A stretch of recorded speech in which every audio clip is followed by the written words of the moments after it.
안녕하세요. 김은경입니다. 홍명보 감독은 우리 축구의 재산이다. 허정우 대한축구협회 부회장이 홍명보 축구대표팀 감독의 유임을 발표하면서 한 말입니다. 이 선수 기용이나 책임에 대한 논란이 있었지만은 협회의 선택은 유임이었습니다. 차범근 감독 경질대가 떠오르기도 합니다만은 이게 꼭 그만둔다고 문제가 해결되는 건 아닐 수도 있지 않을까요? 우리나라와 중국 간 자유무역협정 FTA가 연내 타결을 위해 노력을 한다고 합니다. 중국은 제조업, 우리나라는 농수산물 개방 문제를 무게를 두고 협상을 진행을 할 텐데요. 개방이야 불가피하더라도 우리나라 국민과 나라의 재산을 지킬 수 있는 협상이 되길 바랍니다. 그런데 이 재산이요, 많이 모으는 것보다는 잘 모으는 게 중요하지 않을까 합니다. 대기업 총수 일가들 보면은 허구한 재산 빼돌리기 검찰 수사받고 있고요. 그 규모 보고 부러워했던 마음은 쑥 들어가게 됩니다. 그리고 유병원 씨의 은닉 재산 빨리 환수됐으면 합니다. 김윤경이 뽑은 오늘의 생생 키워드 재산입니다.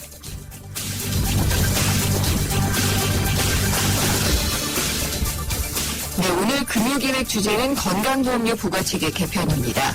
지금은 현재 직장인과 자영업자에게 달리 적용되는 건강보험료 부과 기준을 모든 소득을 중심으로 단일화한다. 이런 내용이 한참 좀 논의가 되고 있습니다.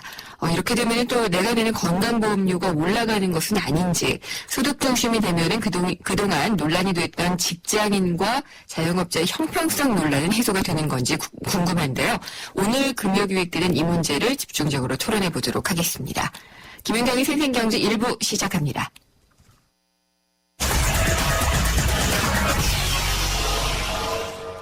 네, 오늘 증시 알아보겠습니다. 신한금융투자의 곽상준 PB팀장입니다. 안녕하십니까? 네, 안녕하십니까. 곽상준입니다. 네, 오늘 증시는 어떻게 끝났나요? 네, 오늘은 오전 아침장에는 미국 시장의 선전 영향을 받으면서 약 7% 상승으로 좋은 쾌조의 스타트를 보였습니다만 이 강한 흐름을 끝까지 지켜내지는 못하는 모습 보여주었습니다. 오늘 마감 종가는 종합주가지수 기준으로 전일 대비 1.31포인트 0.07% 하락하면서 2009.66포인트를 기록했는데요.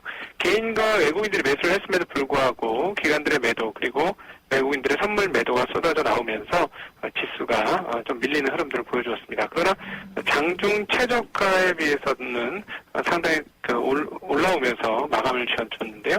장중 최저가는 5포인트 정도 하락하는 모습을 보여주기도 했습니다. 반면에 코스닥 시장은 연일 강세에 성공하고 있는데요. 오늘로 이제 7거래일 연속 상승에 성공하는 모습입니다. 네. 이번에 연속 상승하기 전에 6거래일 연속 하락을 했는데요. 이제 그 부분들을 거의 다 만회하는 그런 모습 보여주고 있습니다. 오늘 코스닥에서는 2.22포인트 전일 대비 0.40% 상승하면서 552.90포인트를 기록했습니다. 오늘 그러면은 약간 내리기는 했지만 코스피도 괜찮은 정도였던 것 같고요. 네. 코스닥도 괜찮았는데 이런 분위기를 이끌어가는 큰 재료가 있는 건가요? 네, 일단 특별한 재료는 없는데요. 네. 이제 오늘 이렇게 강세된 업종의 면면을 보면 오늘 상승이 어떤 분위기였는지 이해가 됩니다. 일단 은행 업종들이 상당히 좋은 흐름들을 보여주었고요. 그리고 그 내수 관련주들이 대폭적으로 상승을 했습니다. 네. 음식료, 섬유, 종이, 그리고 의약 이런 업종들이 고루고루 상승하는 모습을 보여주었는데요. 그리고 건설업까지도 올랐습니다. 이것은 최근에 원화 강세가 상당히 심화되지 않았습니까? 그러다 보니까 그 수출 관련 주식들인 자동차와 전기전자 쪽에서는 매기가 좀 빠져나왔고 이 빠진 매기들이 오히려 내수 관련 주식들로 집중됐기 때문에 오늘 같은 장이 벌어진 것이다 이렇게 볼 수 있겠는데 지수 빠졌습니다만 오른 종목은 450여 종목에 가깝고요. 내린 종목 350여 종목으로 약 100여 종목 가까이 오른 종목이 더 많습니다. 그랬다는 건 대형주들은 좋지 않았습니다만 중소형주들은 오늘 좀 실력을 발휘하는 그런 하루였다 이렇게 볼 수 있겠습니다. 대형주들이 다 안 좋은 건 또 아니었잖아요. 보면은 외국인들 보면은 계속해서 SK 하이닉스라든지 이런 종목들은 또 사고 있는 것 같아요. 네네, 최근에 그런 흐름들을 좀 보여주었는데요. 아무래도 그게 실적이죠. 실적이 이번 2분기에도 괜찮게 나올 것이고 그리고 3분기에도 나쁘지 않을 것이다라고 판단되어지는 기업들은 그런 대로 매기가 이어지면서 좋은 모습 보여주고 있고, 또 하나는 그동안에 낙폭이 지나치게 과대했었던 종목들은 좀 반등에 성공을 하고 있습니다. 그러나 대표주라고 할 수 있는 삼성전자 그리고 현대차는 2분기 실적이 1분기만 못할 것이고, 그리고 3분기 전망도 좋지 않다는 점, 그리고 또 원화 환율이 계속 강세를, 오늘은 뭐 약세를 보여주었습니다. 오늘 정말 오랜만에 원화가 0.40원 약세 보이면서 마감을 했는데요. 그럼에도 불구하고 상당히 원화 강세가 빠르게 이루어졌기 때문에 그런 영향을 받으면서 수출 관련 대형주들은 전체적으로 그렇게 썩 좋은 모습을 보여주지는 못하는 하루였습니다. 네, 그러면은 다음 주도 그렇고요. 한동안은 이 환율과 수출주 이런 것들은 좀 눈여겨봐야 될까요? 네, 이쪽은 아무래도 실적 발표할 때까지는 조금 흔들릴 가능성이 높습니다. 그러니까 대형주군들 중에서는 2분기 실적 발표한 이후에 주가 흐름들을 좀 관심 있게 보셔야 될 것 같고요. 그때까지는 조금 위험 관리를 하실 필요가 있을 것 같습니다. 원화 환율이 계속 이렇게 강세로 흘러간다면 아무래도 당분간은 내수 관련주들이 조금 더 힘을 받는 모습을 보여줄 가능성은 좀 더 높아 보입니다. 네, 그리고 코스닥 요즘 많이 좀 회복됐다고 말씀을 하셨는데, 네. 이런 흐름도 계속될지 또 궁금해요. 네, 이건 궤적이 같다라고 보시면 되겠습니다. 코스닥 기업들 중에서 수출 많이 해서 잘 되는 회사들은 사실 그렇게 많지 않고요. 또 하나는 이제 조금 우려스러운 부분들도 서서히 등장하는 부분이 있습니다. 예를 들자면 컴퓨터스 같은 기업들은 연일 상승하고 있는데, 즉 그렇죠. 게임주들은 주가 상승폭이 굉장히 크게 나타나고 있습니다. 물론 미래 성장이 확실하다, 이것은 분명히 맞습니다만 주가의 상승 속도가 너무나 빠르기 때문에 이런 부분들은 이제 다음 주 정도부터는 조금 과열 기미를 보여주고 있기 때문에 조금 조심을 하셔야 되는 부분도 있을 것으로 보여집니다. 알겠습니다. 그럼 다음 주에 또 뵙겠습니다. 오늘 말씀 감사합니다. 네, 고맙습니다. 신한금융투자의 곽상준 PB팀장이었습니다.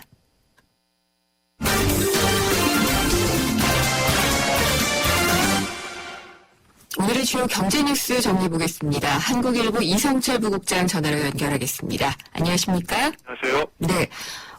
중국 얘기가 아무래도 좀 많이 나오는데요. 예, 위안화 예금이 많이 늘어났다 이런 통계가 나왔네요. 네, 그렇습니다. 이 외화 예금이라는 게 있죠. 네. 우리가 보통 넣는 예금은 그냥 우리 원화를 넣는 것이고, 달러나 엔화나 위안화나 유로화나 이렇게 외국 통화를 그대로 입금을 하는 네. 이 외화 예금이라는 게 있는데, 대부분 달러 예금입니다. 그런데 최근 들어서 위환화 예금이 급증하고 있다 이런 얘기입니다. 6월 말 현재 우리나라에 있는 그 은행들의 거주자들이 넣은 위안화 예금이 달러로 환산하면 119억 7천만 달러, 그래서 한 달 전보다 6억 4천만 달러가 늘었고요. 네. 전년 전체 외화 예금에서 위안화 예금이 차지하는 비중도 20.3%를 기록하고 있다고 합니다. 그러니까 작년 12월에 처음으로 10%대를 넘었다고 그래요. 네. 근데 6개월 만에 20%까지 도달했으니까 비중이 얼마나 위안화 예금이 빨리 늘어나고 있는지 알 수가 있는데, 여기 개인들이 넣는 거 꼭 아닌 것 같고요. 기관 투자자들이 굉장히 많이 넣고 있다고 합니다. 기관 투자자들이 이 중국 기업 외국은행 지점에다가 예금을 굉장히 늘렸는데, 지금 금리가 중국 쪽 예금 금리가 굉장히 높습니다. 어느 정도나 되죠? 지금 현재 우리나라 1년 만기 원화 예금 평균 금리가 2.8% 정도인데요. 중국 계은행의 이 위안화 예금 금리가 3.3%그러니까 한 50bp, 0.5%포인트 정도가 높습니다. 차이가 나는군요. 그러니까 금리를 쫓아서 가는 경우도 있고, 또 꼭 이런 기관 투자자들의 어떤 이 재테크 목적 외에도 이제 아무래도 최근 들어서 한중 간의 무역이 늘어나다 보니까 위안화로 이제 결제하는 기업들도 꽤 있습니다. 네. 그런 경우에 이제 수출 대금으로 받은 위안화를 그냥 외화 예금으로 넣는 경우도 있는데, 이번 한중 정상회담에서 원 위안화 직거래 시장 개설 문제가 이제 논의가 됐지 않습니까? 네.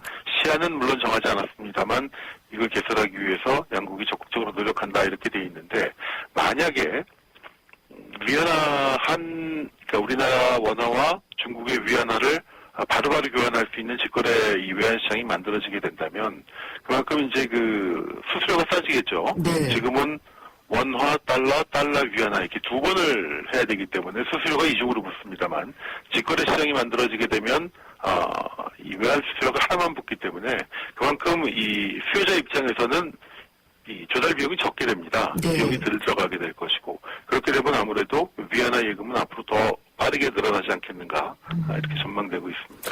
아무래도 이런 식으로 되면서 우리나라와의 최대 교역국이니까 위안화는 상당히 좀 많이 쓰이게 될 것 같기도 하고 그러네요. 네, 예. 그렇습니다. 커피 많이 드세요? 예, 저는 사실 좀 많이 먹는 편입니다. 하루에 몇 잔 드세요? 제 사무실에 제자리에 이 커피 머신이 하나 있어요. 그냥 막 드시는군요. 그래서 하루에 네. 몇 잔 마시는 것 같아요. 네. 좀 많이 마시는 것 같은데, 저 경우를 봐도 그렇고, 네. 커피 수입이 굉장히 늘어나고 있다고 합니다. 우리나라가 커피 천국이라고 하잖아요. 네, 그렇죠. 예. 길거리 사실 다니다 보면은 음식점보다 더 많은 데가 커피 전문점 아니겠습니까? 네. 그리고, 3,000원짜리 밥을 먹고 5,000원짜리 커피를 꼭 마시는 네. 하나의 또 새로운 세태가 되고 있는데, 어찌되었든 이 커피 수입량이 폭발적으로 늘어가지고, 올 들어 5월까지 커피 수입량이 54,000톤, 네. 전년보다 10%가량이 늘어났고요. 작년 같은 경우에 12만 톤이 수입이 됐다고 합니다. 오. 그러니까 올해도 아마 그 정도는 되지 않을까 싶은데, 2012년이 11만 5천 톤, 네. 작년이 12만 톤, 올해도 지금 5월까지 5만 4천 톤이니까 최소 작년 수준 혹은 그 이상 수준으로 12만 톤 이상 정도 수입이 될 것으로 보이는데, 이거를 만약에 이제 그 20세 이상 성인들이 네. 하루에 몇 잔을, 얼마 정도 마시는 양인가 환산을 해보면은, 20세 이상 성인이 연간 298잔, 그러니까 약 300잔의 커피를 마시는 것으로 이제 환산이 되고 있다고 합니다. 거의 매일 한 잔. 그렇죠. 정도. 매일, 거의 매일 한 잔씩 마시는 것이고, 또 커피 안 드시는 분들 있잖아요. 네. 그러니까 저같이 허리 평균을 높여주는. 네. 마시는 사람들 예. 보면은, 좀 엄청나게 마시고 있는 거 분명한 것 같습니다. 대체로 어느 나라 커피를 많이 원두를 수입을 이게 하나요? 원두가 있고 생두가 있는데요. 네. 생두는 이제 볶기 전이죠, 완전히. 네. 예, 생두인데 의외입니다.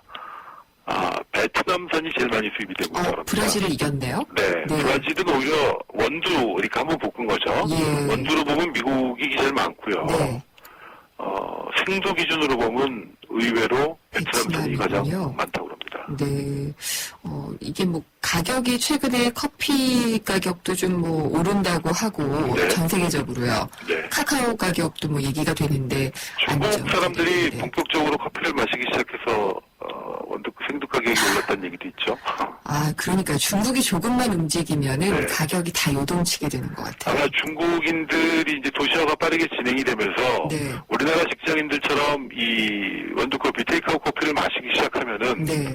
아마 글쎄요, 이 생두값도 원두값이 어마어마하게 올라갈 가능성도 있는 것 같습니다. 네.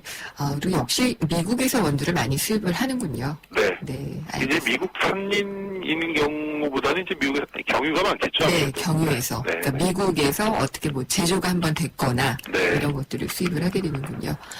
그리고 자동차 리콜 문제는 계속 나오는 것 같아요. 예. 한국 GM이 지금 그 리콜과 관련한 어떤 내용이 또 있는 것 같네요. 네, 지금 미국에서 사실 GM 리콜 문제 때문에 굉장히 시끄럽습니다. 그렇죠. 사장이 온 지 얼마 되지도 않았는데. 2008년, 9년 그때 네. 그 도요타 리콜 못지않게 지금 네. 미국에서는 GM 리콜 문제가 파문이 커지고 있는데 요거는 조금 별개 건인데요. 우리나라에 있는 이제 한국 GM이 창원 공장에서 제작한 스파크 작년 6월 8일부터 12월 12일까지 제작했던 이 스파크가 변속기 결함, 정확하게는 전 정확하게 이게 전문 용어를 잘 모르겠는데 변속기를 차체에 고정하는 이 변속기 마운트라는 게 있는데요. 네. 거기에 결함으로 변속기와 연결된 동력 전달축이 제대로 이어지지가 않는, 그래서 이제 주행이 잘 되지 않는 문제가 있다.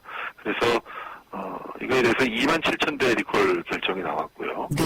그래서 그 한국 GM 서비스센터 가시면 받을 수 있고, 만약에 미리 자비로 하신 분들이라면 보상도 받을 수가 있다고 합니다. 말씀드린 것처럼 이거는 미국 GM 본사에서 있었던 리콜하고는 좀 별개 건이고요. 네. 근데 어쨌든 지금 GM이 계속 리콜 문제를 시끄러운데, 사실 리콜은 두 가지 측면이 있습니다. 일단은 어쨌든 결함이 있는 거니까 문제는 문제고요. 다만 자발적으로 직접적으로 문제를 해결하려고 업체가 네. 적극적으로 한다면 사실 리콜을 꼭 부정적으로 볼 것만은 그렇죠. 아닌데 예. 어쨌든 그럼에도 불구하고 리콜이 늘어난다는 거는 소비자 신뢰라든가 안전성에 대한 불안 이런 문제에 결코 긍정적이라고 보기는 어렵겠죠. 네. 우리나라 얼마 전에 내년도 최저임금이 결정이 됐잖아요. 네. 5,200원 정도였던가? 5,600원 예, 정도였던가? 그렇습니다. 예. 예. 독일은 어느 정도로 결정이 됐나요? 독일이 그동안 최저임금제라는 게 없었다고 합니다. 저도 약간 좀 의외였는데요. 아, 네. 예. 오늘 전해진 지금 외신을 보면은 독일이 내년부터 모든 직종에서 네. 최저임금제를 시행하고 최저임금을 시간당 8.5유로, 우리 돈으로 하면 12,000원쯤 되는데요. 물론 우리보다는 한 2배 이상 높습니다만, 이번에 처음으로 이걸 이제 전체적으로 시행하기로 결정을 했고, 이게 이제 지금 메르켈 총리의 기독교 민주당이 작년에 이제 사회당 쪽하고 연정을 네. 실시를 하면서 합의된 내용입니다. 예. 그래서 독일 연방 하원에서 어제 이제 통과가 돼가지고 이제 시행이 됐는데, 참고로 프랑스 같은 경우는 최저임금이 9.53유로, 우리 돈으로 13,000원 정도고요. 독일이 8.5유로, 12,000원 정도고, 영국은 그거보다 좀 낮아서 7.9유로, 우리 돈으로 1,800원 정도 된다고 하는데, 네. 어쨌든 독일에도 굉장히 많은 저임금도, 우리가 생각하면 독일은 굉장히 근로자의 천국처럼 여겨지고 있는데, 실제로는 500만 명 이상이 지금 말씀드린 8.5유로 이하의 저임금을 받고 있다고 합니다. 그렇군요. 네. 예. 전체 노동자 7명 중 1명 정도가 530만 명 정도인데요. 시간당 8.5유로 미만을 받고 있고, 그거는 서독 지역보다는 옛 동독 지역 네. 근로자들이 아무래도 저임금이 더 많다고 합니다. 근데 이게 이제 독일 내에서도 논란이 있는데, 이제 중도 진보 성향 쪽에서는 역사적인 개혁이고, 정말로 음식점에서 맥주를 나르는 이 저임금 근로자들도 이제는 자신의 일에 대한 가치를 인정받게 됐다, 이렇게 환영을 하고 있는 반면에, 보수 그룹 쪽에서는 정부가 유권자의 환심을 살려고 최저임금이라는 경품을 통해서 시장 경제를 침몰시키고 있다, 이렇게 지적을 해왔다고 합니다. 예. 그러니까 사실 그동안 독일이 최저임금이 없었던 거는 워낙 근로자 보호가 잘 돼 있어서, 노조가 워낙 좀 그렇죠, 힘이 좀 굉장히 강한 있죠. 나라죠. 예. 그렇기 때문에 굳이 최저임금이 필요하겠느냐라는 그런 기본적인 인식 위에서 이게 따로 없었는데, 실상을 들여다보면은 독일 역시도 시장경제 국가다 보니까 그 안에서 최저임금 미달, 그러니까 독일 내에서는 우리로 하면은 결코 낮은 임금이 아니겠습니다만, 네.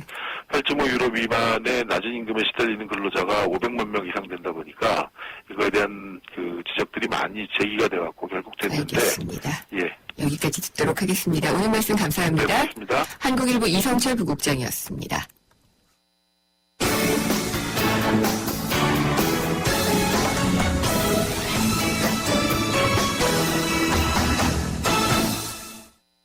금요일 생생경제 2부는 영화와 책 소개를 해드리죠. 글로벌 경제 트렌드를 엿볼 수 있는 경제의 신간, 건축을 통해서 성장 자본주의를 반성하는 내일의 건축이라는 책을 보겠고요. 영화로 본 경제 영화관 시간에는 영화 끝까지 간다를 소개해드리도록 하겠습니다. 잠시 후 2부에서 뵙겠습니다. 안녕하세요. 도박 중독 예방을 위해서 노력하는 개그맨 황기순입니다. 저는 요즘 도박 중독을 예방하기 위해 강연을 다니는데요. 지금도 우리 주위에는 많은 사람들이 도박 문제로 고통을 받고 있습니다. 본인이나 가족이 그런 고통 속에 있다면 24시간 상담 전화 1336을 눌러보세요. 전문가들로부터 도움을 받는 희망의 빛 상담 전화입니다. 도박 문제 전문가와 상담하세요. 국번 없이 1336. 예방부터 치유까지 24시간 상담으로 도움을 드립니다. 이 캠페인은 사행산업통합감독위원회와 한국도박문제관리센터가 함께합니다. YTN Hops English Debating Championship. YTN이 주최하고 YTN 라디오가 후원하는 2014 청소년 영어토론 대회가 오는 7월과 8월 개최됩니다. YTN과 함께하는 꿈과 열정의 무대. 청소년 여러분의 많은 참가 바랍니다. 20년차 경제 전문 기자 김은경 기자가 전하는 알기 쉬운 경제 이야기. 김은경의 생생경제.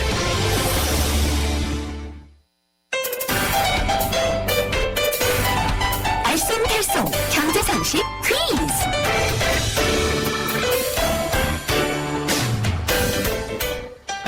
경향신문 조미덕 기자입니다. 경제 상식을 재미있는 퀴즈로 풀어보는 코너 경제 상식 퀴즈인데요. 퀴즈 정답을 아시는 분은 문자 메시지 휴대전화 우물정 0945번 우물정 0945번으로 보내주세요. 추첨을 통해 경제신간 그리고 생생경제에서 마련한 선물을 드리겠습니다. 퀴즈입니다. 코스닥에 상장할 요건을 채우지 못한 벤처기업이나 중소기업이 자금을 쉽게 조달할 수 있도록 만든 국내 중소기업 전용 주식시장입니다. 지난해 7월에 개장했는데요. 하루 거래 대금이 8억 원에서 9억 원 정도로 아직 자리를 잡지 못했다는 평가를 받고 있습니다. 코리아 뉴 익스체인지에 앞글자를 따서 붙였는데요. 이 시장의 이름은 뭘까요? 1번 코레일, 2번 코러스, 3번 코넥스. 정답을 아시는 분은 문자메시지 휴대전화 우물정 0945번 우물정 0945번으로 보내주세요. 추첨을 통해 경제신간 그리고 생생경제에서 마련한 선물을 드리겠습니다.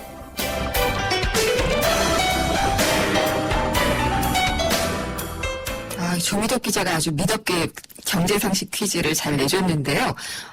코스닥의 상장을 요건을 채우지 못하면은 들어갈 수 있는 시장입니다. 코리아 뉴 익스체인지 앞글자를 따서 이름을 붙였는데 이 시장의 이름은 뭘까요가 오늘의 퀴즈고요. 보기는 1번 코레일, 2번 코러스, 3번 코넥스입니다. 제가 힌트를 드린다면은 휴지 브랜드 이름하고 조금 비슷합니다. 그렇게 생각하시면 될 것 같네요. 세상의 베이스가 되다 포스코 협찬으로 김은경 생생경제 2부 계속해서 하도록 하겠습니다.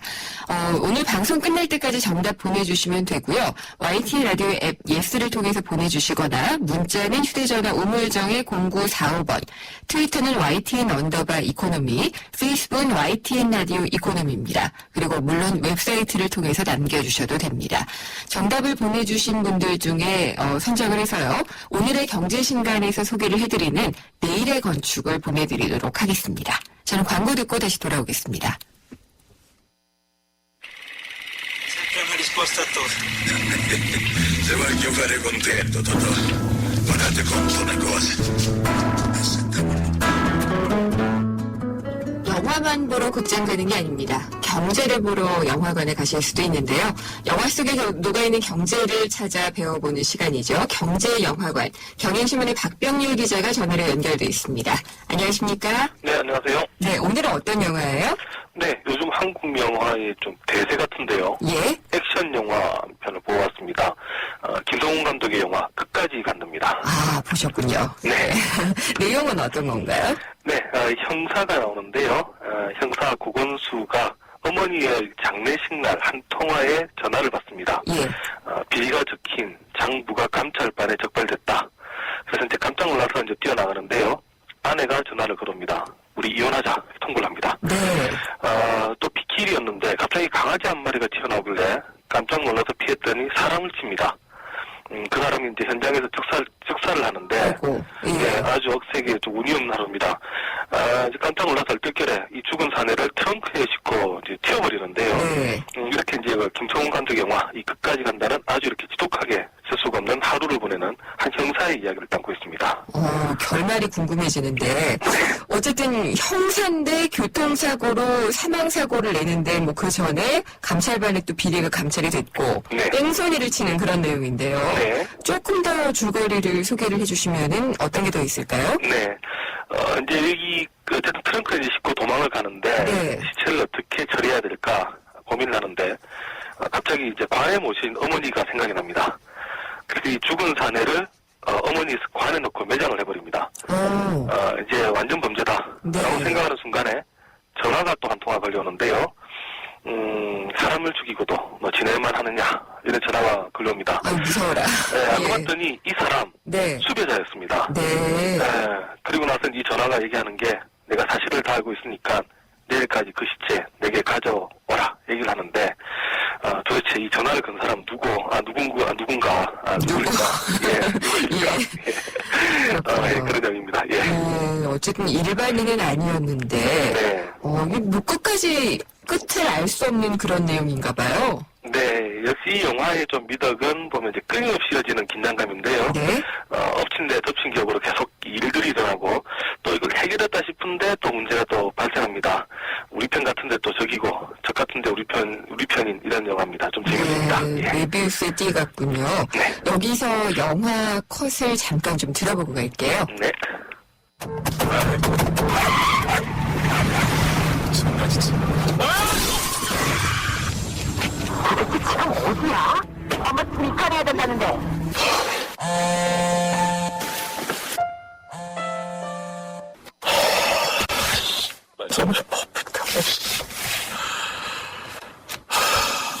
제보가 우리나 중인 유력한 용의자야. 이 새끼 잡으면 우리가 수갑차라. 당신 나갔냐? 어떤 놈지? 기자 놈지? 너 쫓아갔다. 너 pompo 갈았냐?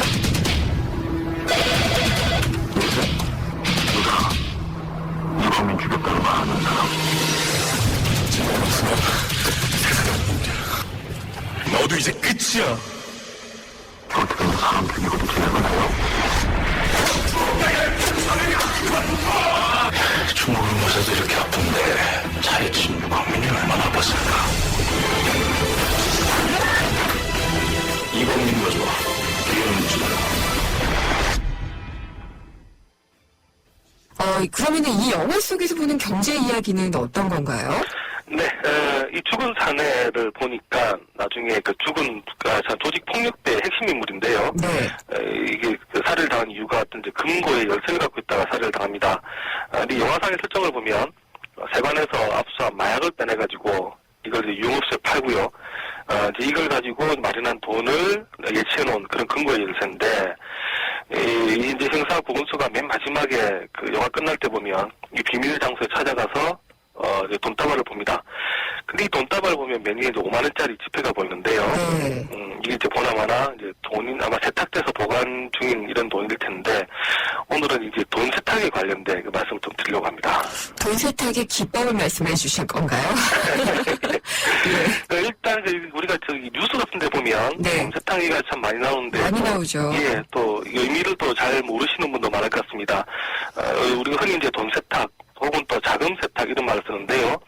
뭐 마약이라든가 뭐 밀수, 뭐 뇌물 그리고 탈세 자금 뭐 이렇게 좀 불법적인 방법을 통해서 마련한 자금을 금융기관을 통해서 합법적인 돈으로 바꾸는 행위를 그 돈 세탁이다 이렇게 부릅니다. 검은 돈에서 검은색을 빼는 거죠. 그렇죠. 네.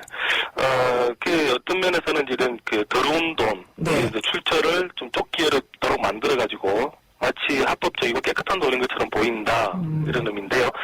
그러다 보니까 이제 돈 세탁은 금융계좌라든가 수표를 사용하지를 않습니다. 네. 현금을 선호를 하죠. 그렇죠. 예, 그래야 꼬리가 남지 않기 때문인데 이 용어는 근데 보니까 실제로 세탁소에서 유래가 됐다고 합니다. 아, 그래요? 네. 1920년대 미국에 금주법이 있을 때요. 네. 이제 알카포네와 같은 이런 마피아들이 아주 뭐 난동을 했는데 이 마피아들이 불법 주류를 판매하거나 혹은 도박을 통해서 얻은 돈을 실제 세탁소 매출로 바꿔가지고 신고를 했다 이런 얘기입니다. 아. 마치 우리나라도 보면 과거에 저기 유흥주점에서 카드 걷더니 나중에 예. 뭐 인근 식당 김밥 값으로 뭐 100만 원이 결제됐다 이런 우스갯소리가 있었는데요. 예. 이런 형식으로 아주 합법적인 돈으로 그 당시에 이렇게 이제 바꿨다는 얘기입니다. 그렇군요. 전 항상 이 돈 세탁의 과정이 궁금하거든요. 네, 뭐 여러 가지 방법이 있는데요. 만약에 또 이제 10억 원 내의 돈을 뭐 이렇게 바로 이제 인출할 만약에 일이 있다. 네. 그럴 때 이 돈을 바로 인출하지 않습니다. 이 1억 원짜리를 10장으로 이렇게 나눠가지고 이렇게 인출한 다음에 10개 은행에 분산해서 그러니까 한꺼번에 바로 은행에 넣는 게 아니라 네. 10개 은행에 분산해서 이렇게 예치를 시켜버립니다. 네. 그런 다음에 또 다시 10개 은행에 이 돈을 또 10개로 또 쪼개가지고 1,000만 원씩 네. 넣어버리는데 이때 넣을 때 그냥 넣는 게 아니라 차명계좌 혹은 이제 대포 통장을 이용해서 넣어버립니다. 나중에 금융당국이 예를 들면 A라는 사람이 마약거래를 해서 분명히 10억 원이 있을 텐데 이 돈이 어디 있을까 추적을 하기 시작하는데요. 계속 차명계좌를 통해서 이렇게 쪼개진 돈이 들어가 있으니까 네. 결국 이 돈을 다 찾지를 못합니다. 혹은 또 무기명 양도성 예금 증서를 이용하기도 하고요. 아예 투자 신탁에 다른 이름으로 또 예치하는 방법도 있습니다. 네. 한때는 미술품도 돈 세탁에 많이 동원이 됐습니다. 그렇죠. 네, 뭐 마약이나 이런 돈으로 바로 미술품을 사버리게 되면 예. 돈의 이제 흐름이 끊겨버리는데요. 이렇게 이제 미술품을 가지고 있다가 일정 시점에 가서 그냥 현금으로 바꿔버리는 그런 네. 사건도 과거에 많았습니다. 한 전 대통령도 미술품 많이 갖고 있었다고 하는데 그런 건가 모르겠네요. 그렇죠. 네. 근데 이 각 국가에선 당연히 이 검은 돈과의 전쟁을 해야지 될 테니까 돈 세탁은 법적으로 막혀 있을 것 같은데요. 네, 맞습니다. 근데 이게 실제로 이 돈 세탁이라는 단어가 통용화된 건 얼마 되지 않습니다. 네. 1986년인데요. 미국에서 돈 세탁 통제법을 제정하면서 이 돈 세탁이라는 단어가 이제 공식적인 용어가 됐습니다. 네. 지금은 유엔이라든가 EU에서도 이제 쓰기 때문에 이제 그 공식적인 이제 법률 용어가 됐는데요. 우리나라의 경우는 2001년에 특정 금융 거래 정보의 보고 및 이용에 관한 법률이라는 이제 법률을 제정하면서 이제 관련법이 처음 만들어졌습니다. 우리나라에서는 이 돈 세탁을 쫓기 위해 만든 조직이 있는데요. 그게 바로 이제 금융위원회의 금융정보분석원이라는 곳입니다. 네. 이제 우리나라 법에 따르면 우리나라 금융기관은 돈 세탁 혐의가 짙은 우리나라 돈 2천만 원, 그 다음에 외화로 1만 달러 이상이 이제 거래가 될 때는 이 FIU에 또 보고를 해야 되는 그런 제도도 있습니다. 예. 돈 세탁이 많이 많이 하는 나라가 있죠. 네. 스위스가 아주 유명하죠. 비밀 계좌. 네, 맞습니다. 일단 스위스은행에 돈이 들어가면 도대체 누가 넣는지 알 수가 없을 정도로 비밀을 많이 유지를 해주는데 불법으로 무기를 판매했던 돈이라든가 그다음에 또 기업 비자금 이런 좀 전 세계 검은 돈이 많이 몰려드는 게 스위스입니다. 그러다 보니까 최근에 이제 스위스가 많이 또 견제를 당하면서 또 이런 부분 또 많이 더 풀리고 있다 이런 얘기도 있고요. 네. 아시아에서는 홍콩과 마카오가 또 돈 세탁으로 유명한 곳입니다. 여기는 이제 주로 도박 자금 이 비율이 높습니다. 우리나라의 경우는 이제 금융 실명제를 하고 있기 때문에 생각보다 이 돈 세탁을 하기가 쉽지가 않은데요.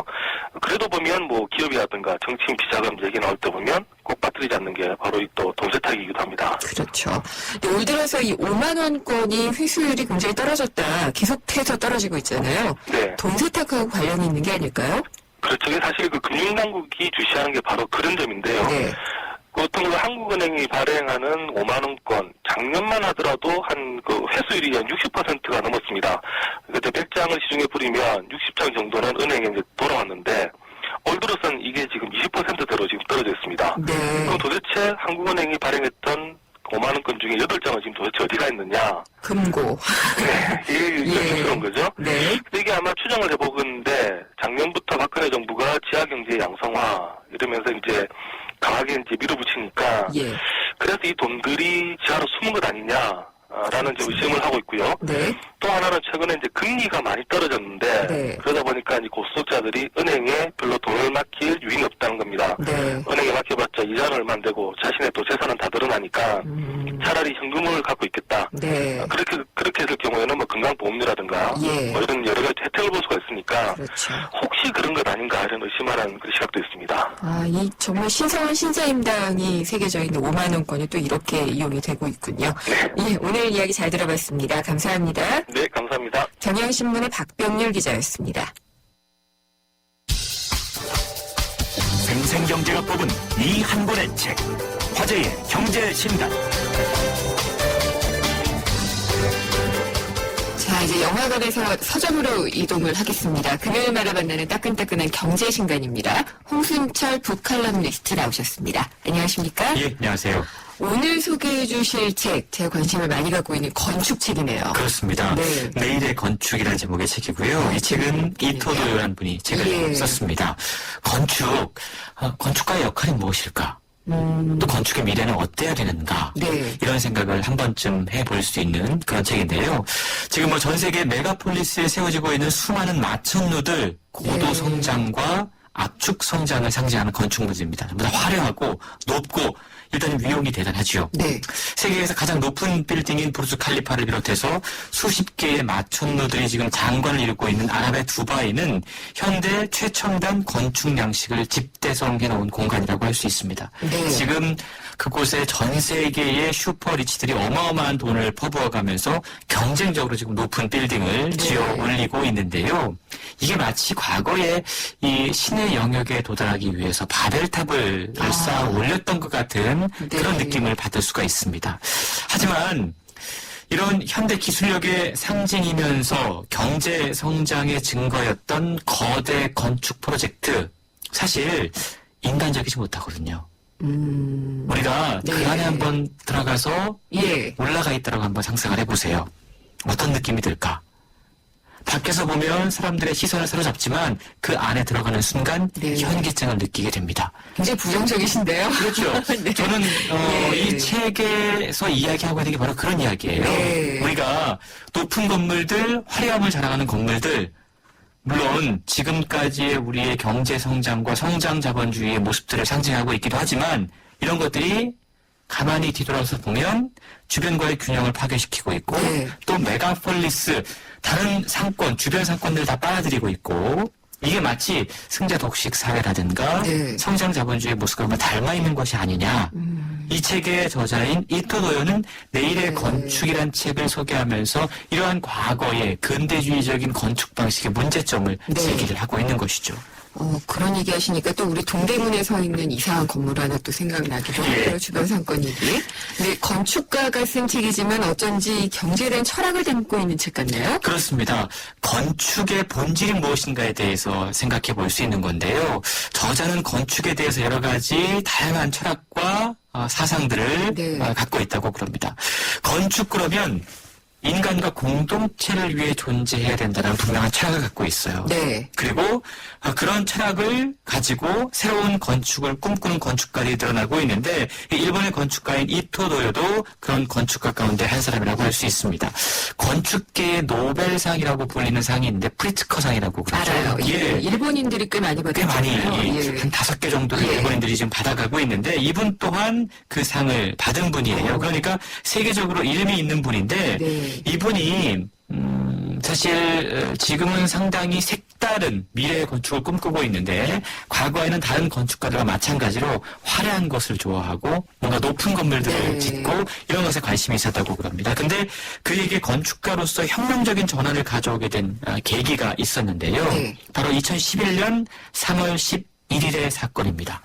동일본 대지진이 모든 게 다 무너진. 일어났죠. 예, 네. 순식간에 다 잃어버렸습니다. 이와테현 가마이시에 가서 그곳의 복구 프로젝트에 참여를 했는데 네. 정말 자본과 효율주의에 얽매이지 않고 자연에 녹아드는 건축으로 그 마을 사람들과 공동체를 회복시킬 수 있는 가능성을 찾아 노력했다고 그럽니다. 그러면서 이번에 네. 건축에 대한 철학이 바뀌게 된 것이죠. 얼마 안 됐네요. 2011년부터 그렇습니다. 하셨으면은. 네. 그럼 책의 내용을 한번 낭독을 들어보고 갈게요.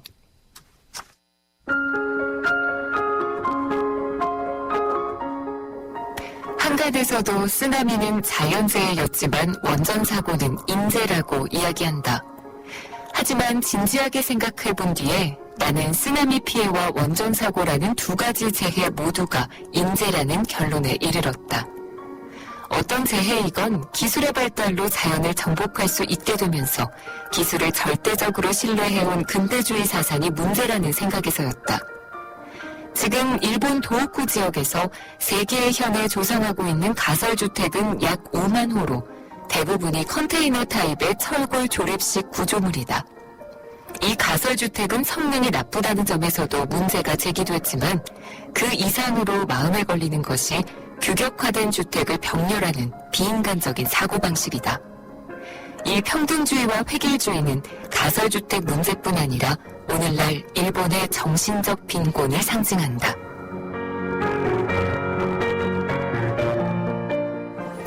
남들과 비슷하게 건축가의 길을 가다가 새로운 의미를 고민하게 된 계기는 분명하게 동일본 대지진이었군요. 그렇습니다. 예. 사실 이 건축가로서의 사명감으로 네. 그가 이 동일본 대지진 이후에 복구 프로젝트에 가보고 나서 아주 깨달은 게 하나가 있었는데 아까 우리가 낭독을 통해 들은 것처럼 성냥갑처럼 그냥 이 가설 네. 주택들이 쭉 놓여져 있고 거기에 사람들이 들어가서 있는데 치유가 되지 않더라는 거예요. 그 사람들의 모습에서. 그렇죠. 그래서 예. 그 마을 공동체를 위한 일종의 힐링 공간을 만들어야겠다는 생각을 했다고 그럽니다. 지친 마음과 상처를 나누면서 네. 회복할 수 있도록 해주는 모두의 집 프로젝트라는 거예요. 모두의 집. 네, 네. 책에 이 프로젝트의 기나긴 여정들이 소개가 되고 있는데 네. 보통 건축가 그러면 자기의 어떤 독특한 독창적인 어떤 건축미로서의 모습을 보여주려고 노력을 합니다. 그렇죠. 도시적이고 네. 세련적이고 근데 저자는 그 사건으로 인해서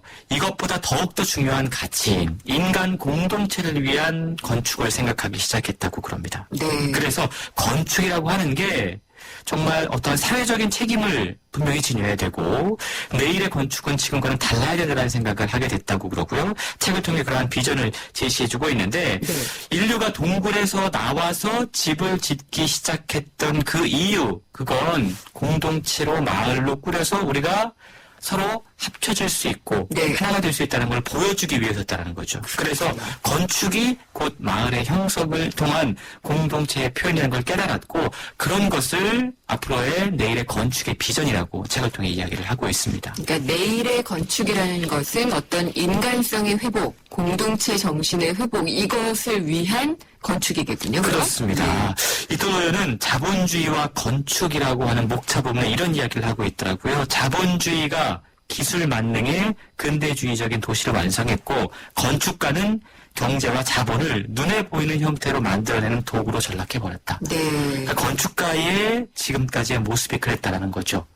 그래서 현대 건축가들의 위치에 대해서 냉정하게 비판하면서 네. 이 건축가의 의식 전환도 절실하지만 우리 사회의 건축을 바라보는 시선 또한 달라져야 된다라고 책을 통해 제시를 해주고 있습니다. 네. 그러면은 어쨌든 건축도 인간의 삶을 위한 것이니까 그렇게 가야지 된다라는 건데 사실 이게 동일본 대지진 전에 금융위기가 있었잖아요. 그렇죠. 그걸 통해서 우리가 또 이제 성장 만능주의, 맞습니다. 자유주의에 대해서 다시 한번 생각해보게 된 것처럼, 정말 앞으로 어떻게 살아야 되나, 내일은 어떻게 살아야 되나 고민을 해볼 수 있는 책인 것 같아요. 네. 저는 이 책을 읽고 깜짝 놀랐던 게, 재난이 발생하면, 뭐 일본도 마찬가지고 우리도 마찬가지인 것 같아요. 토목 전문가들에게는 바로 도움의 손길 요청이 온다고 그럽니다. 아, 그렇겠죠. 근데 예. 건축가들에게는 그런 요청이 안 온다고 그래요. 이것만 봐도 네. 우리가 어떻게 생각하고 있는지. 그렇죠. 네. 정말 후진적인 발상이다라고 이야기를 하면서 대형 사고가 발생할 때마다 가장 중요한 건 상처받은 사람들, 네. 피해자들의 마음을 어루만질 수 있는 공간적인 배려를 해야 되는데 네. 동일본 대지진 당시에도 정말 그냥 다 가설주택 지어놓고 거기서 니들이 알아서 좀 복구해봐라고 네. 이렇게 했던 그런 모습들. 그래서 그는 건축가로서의 새로운 사명을 그 사건을 통해서 깨달았고 의식 변화와 함께 네. 제도 개선을 위해서도 노력을 하고 있는데요. 무엇보다 현실성 떨어지는 건축 교육을 바꿔보기 위해서 자신의 이름을 걸고 건축 학원까지 만들었다고 뭐 합니다. 이토 학원 그렇죠. 이런 건가요? 예. 그곳에서 대학에서 가르쳐주지 않는 건축가로서의 철학과 사명을 알려주고 있다고 그래요. 아, 좋은 일 하시네요. 예, 예. 다양한 연령층의 사람들에게 건축의 의미를 새겨주고 있는데 정말 실천하는 철학가이면서 행동가로서의 네. 이토도의 모습을 책을 통해 만나볼 수가 있었습니다. 그 모두의 집이라는 것은 어떤 그러면은 일종의 마을회관 같은 그런 그렇죠. 건가요? 마을회관 네. 같은 곳인데요. 책에 그 사진이 공개가 되고 있는데 네. 정말 편안한 공간에서 사람들이 모여서 네. 뭔가 아픔을 나눌 수 있는 네. 그런 어떤 공동의 공간을 마련해 네. 줬던 것이죠. 저도 요즘 이 공동체에 대한 관심이 상당히 많거든요. 네. 이토 학원에 가서 공부를 해야지 그냥 책부터 일단 읽어봐야지 될 것 같네요. 오늘 좋은 책 소개해 주셔서 정말 감사합니다. 잘 들었습니다. 네, 고맙습니다. 홍순철 북칼럼니스트였습니다.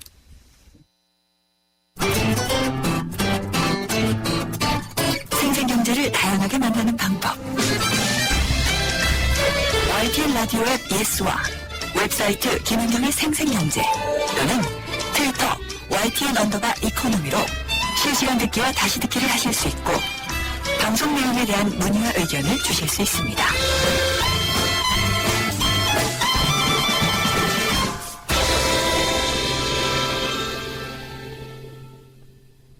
네, 매주 금요일 생생경제 퀴즈를 보내드리고 있습니다. 오늘 퀴즈 정답 맞추신 분들 중에서는 추첨을 통해서요. 방금 소개를 해드린 경제신간이죠. 내일의 건축을 보내드리도록 하겠습니다. 문제 다시 한번 알려드릴게요. 한국 종합주가지수는 코스피라고 하고 중소기업들이 들어가 있는 주식시장의 지수는 코스닥 지수입니다. 근데 코스닥보다 더 작은 주식시장이 지난해 7월에 개장을 했는데요. 7712님이요. 코스닥과 다른 건가요? 라고 질문을 주셨습니다. 주셨는데요.